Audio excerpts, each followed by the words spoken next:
Ever since 2008, Valve has been looking to add and enhance the base game of TF2 by adding new maps, hats, and weapons of mass destruction and wonder.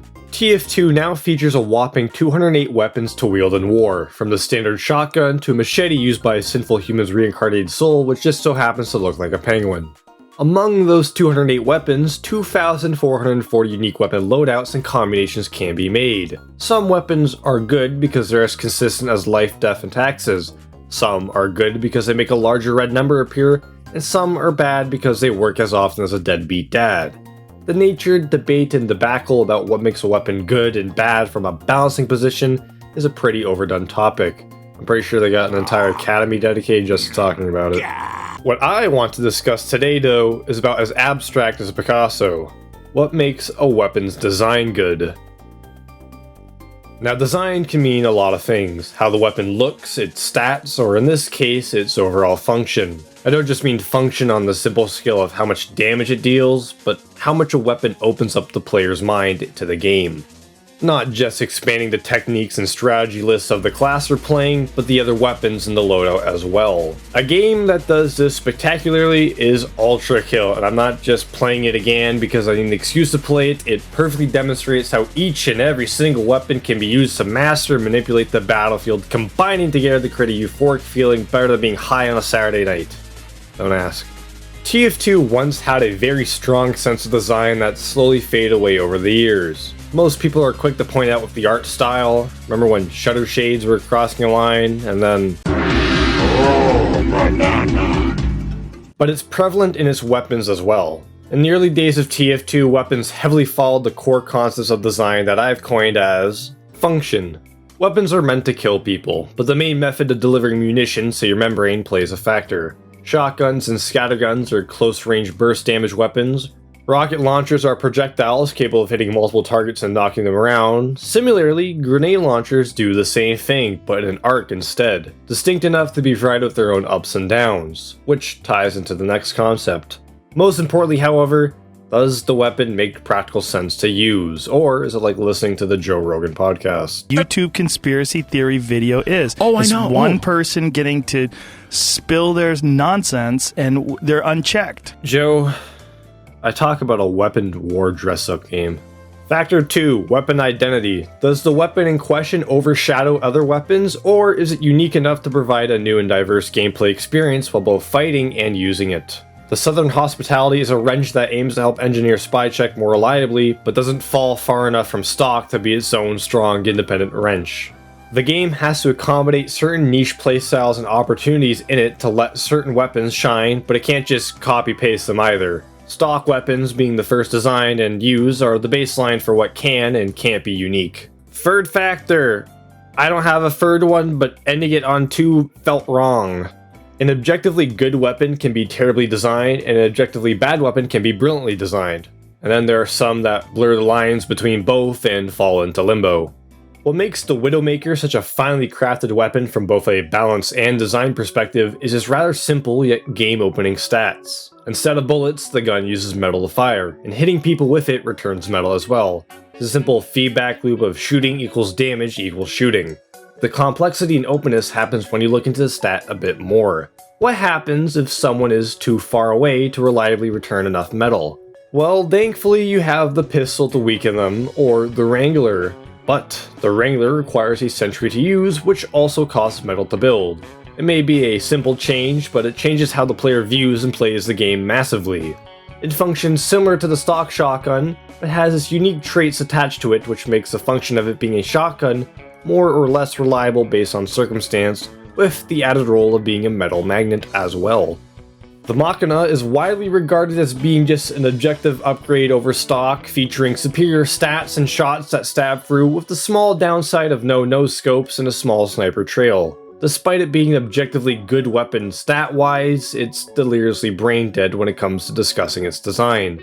The Machina is a sniper rifle, so its function is obvious. You scope in and snipe people's skulls. But it doesn't do anything unique with this ability to really separate it from other sniper rifles. The Hitman's Heatmaker is built for rapid elimination with precision. The Bizarre Bargain starts off slow but snowballs out of control. Even the Classic has a design principle to it being useful for people who struggle with tunnel vision as sniper. As for the Sydney Sleeper, we'll talk about that later. But for the Machina, all it has is its ability to deal collats, which is cool, but clearly not enough.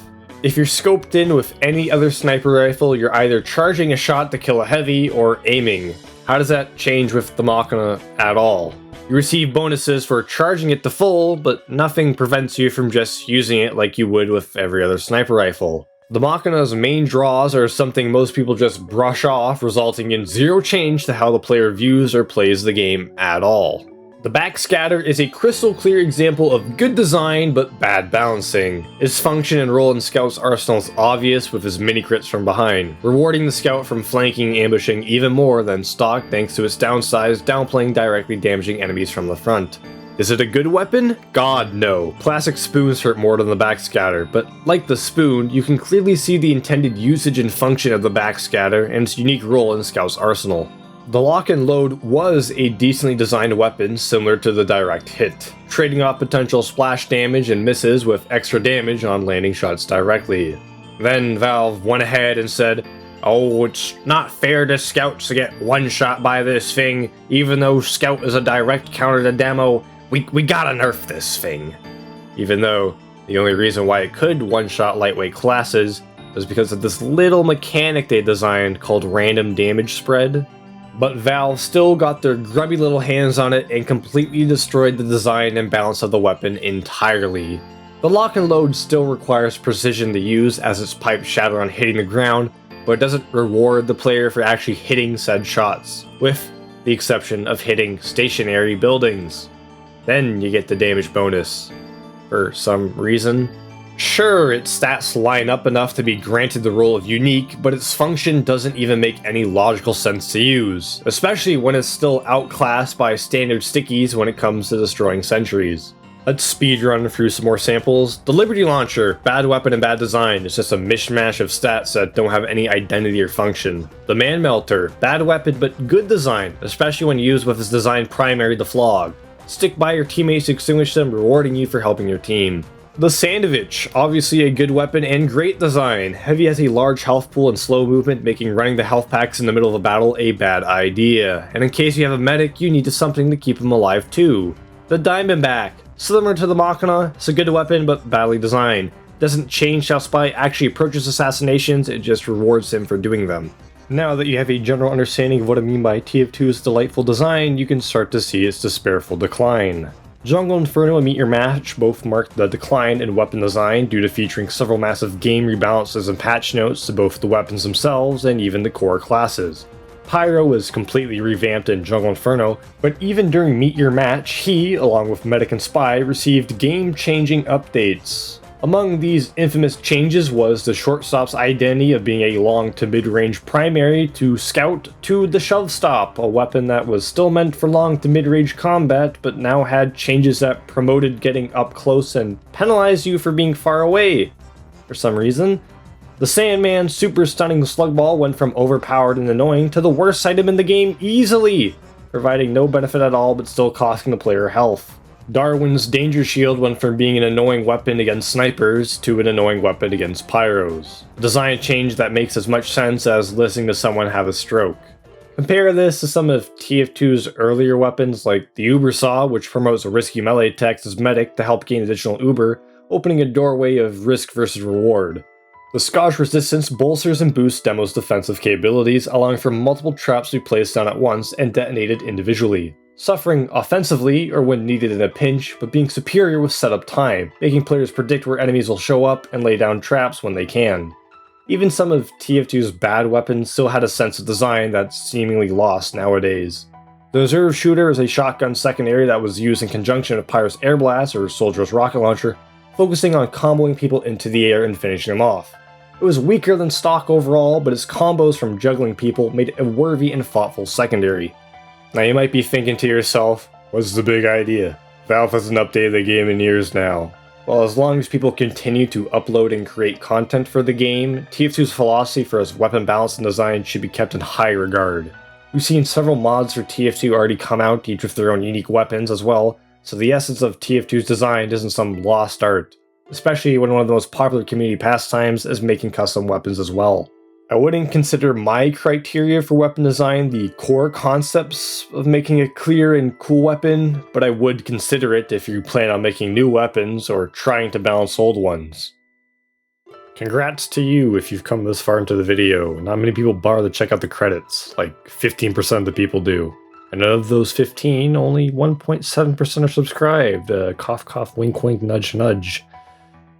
Tad bit of a shame that is, but there's now a slight reward to watching videos to the end, especially this one. Longtime viewers know of the Poopy Joe Easter egg. He's been in every video of mine, hidden away, and there originally was a reward for being the first to find his location, although when I create a Patreon I had to phase it out. Only to phase it back in today. Being the first to timestamp where Poopy Joe is will get you a hearted comment, and posting that hearted comment in the Spaces Super Discord along with your Steam link will provide you with a very special reward. No spoiling it though, even if the reward itself is a bit spoiled. This will be once again for every video moving forward like the old ones, so keep it in mind. As for those with Patreon privilege of getting the video early, sucks to suck, but you still gotta be the first comment on the public video.